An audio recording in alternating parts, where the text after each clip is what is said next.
เด็กชายคนหนึ่งนะครับมีความสนใจในคอมพิวเตอร์มาตั้งแต่เด็กๆด้วยความที่เป็นเด็กช่างสงสัยนะครับเขาก็จะมักที่จะศึกษาแล้วก็เรียนรู้เรื่องของเทคโนโลยีต่างๆด้วยตัวเองอยู่เสมอมีอยู่วันหนึ่งนะครับพ่อแม่เขาเพิ่งซื้อคอมพิวเตอร์ Apple II ให้ด้วยความช่างสงสัยเขาก็จัดการนะครับแยกชิ้นส่วนของคอมพิวเตอร์ออกเป็นชิ้นๆเลยนะครับด้วยความที่อยากจะรู้นะครับว่าไอ้ข้างในเนี่ยมันมีอะไรอยู่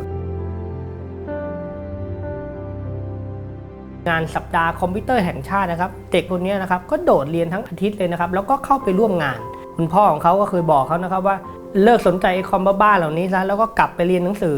แกอยากจะเอาอะไรกับชีวิตกันแน่นะครับหลังจากวันนั้นนะครับเด็กชายคนนี้ก็ตอบกับตัวเองได้ทันทีนะเขาก็บอกว่าเขาอยากจะเอาชนะคอมพิวเตอร์ IBM ให้ได้ระหว่างที่เขาพักอยู่ในหอพักเนี่ยเพื่อนของเขานะครับใช้คอมพิวเตอร์อยู่เวลาคอมพิวเตอร์เสียเนี่ยชายคนนี้ก็จะต้องรับหน้าที่รับจ็อบพิเศษนะครับเพื่อที่จะแก้ไขคอมพิวเตอร์ให้กับเพื่อนบางคนอาจจะอยากได้การ์ดจอ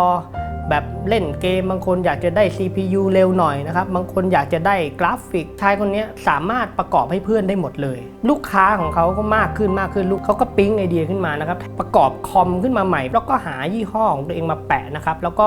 ขายราคาถูกกว่าท้องตลาดไปเลยนะครับ 15% นะครับ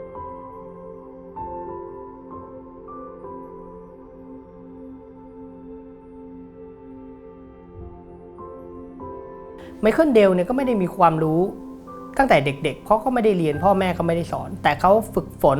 ไขว่คว้าหาความรู้เพื่อแก้ปัญหาเหล่านั้นด้วยตัวเองนะครับการที่อยากจะรู้ว่าคอมพิวเตอร์มันทำงานอย่างไรมันเชื่อมต่อกันอย่างไรนะครับมันทำงานได้ยังไงเหล่านั้นก็ถือว่าเป็นปัญหาที่เดลก็จะต้องหาคำตอบเราต้องอยู่กับปัญหาให้เป็น normal นะครับแล้วเราจะสามารถสร้าง new normal ได้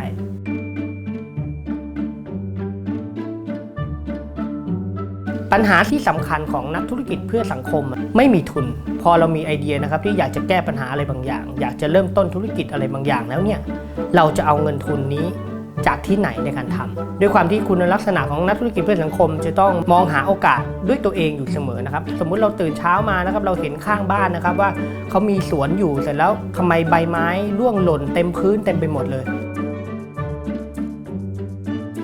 เขาก็คิดในใจนะครับใบไม้เหล่านั้นเนี่ยมันเอาไปทำอะไรได้บ้างนะครับเขาก็เลยอาสานะครับเพื่อนบ้านว่าเอางี้เดี๋ยวผม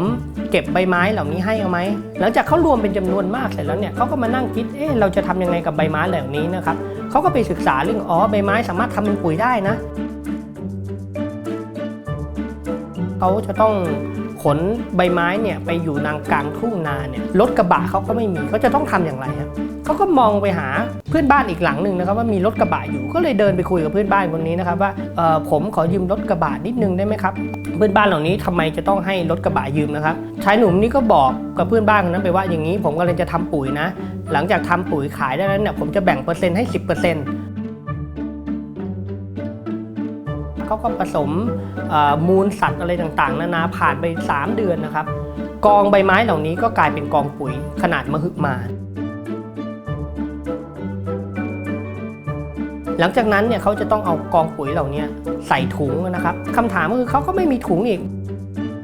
แล้วก็ไปเจอแม่ค้ารายหนึ่งขายของอยู่ในตลาดก็เดี๋ยวเอาปุ๋ยมาแลกกันนะครับหลังจากนั้นเขาก็เอาปุ๋ยนะครับมาแลกกับถุงนะครับ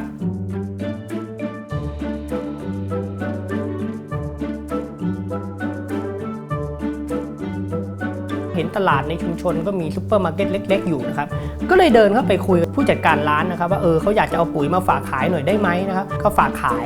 ยก็คือถ้าขายได้ก็หักกำไรไป 20% หลังจากนั้นนะครับปุ๋ยของเขาก็ไปวางขายอยู่ในร้านจัดจำหน่ายในชุมชน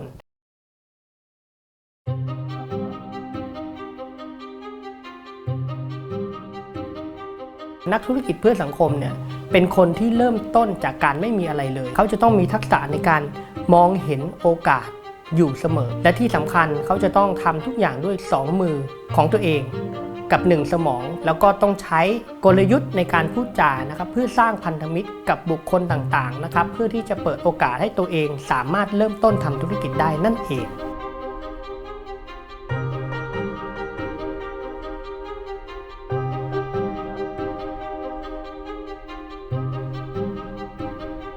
กว่าที่เราจะได้ปัญหาที่เราสนใจก็ไม่ใช่เรื่องง่ายนะครับต้องอาศัยระยะเวลานะครับพอเราเจอปัญหาที่เรา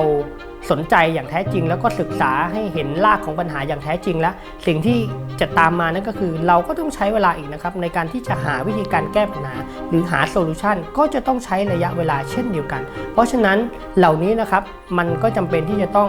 อยู่กับปัญหาให้เป็นเรื่องปกติอยู่กับปัญหาให้ชินแล้วค่อยๆคิดหาทางแก้ไปเรื่อยๆนะครับ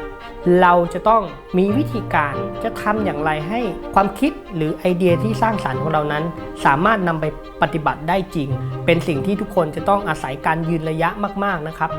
มันไม่มีใครสามารถที่จะสำเร็จได้ภายในชั่วข้ามคืน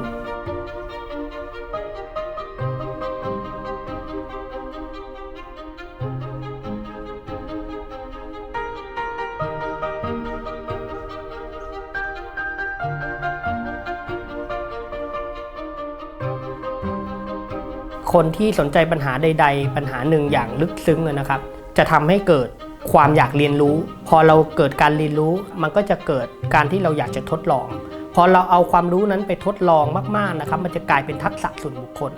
การที่เรามีทักษะส่วนบุคคลแล้วเราทำมันอย่างต่อเนื่องนะครับมันจะกลายเป็นความเชี่ยวชาญ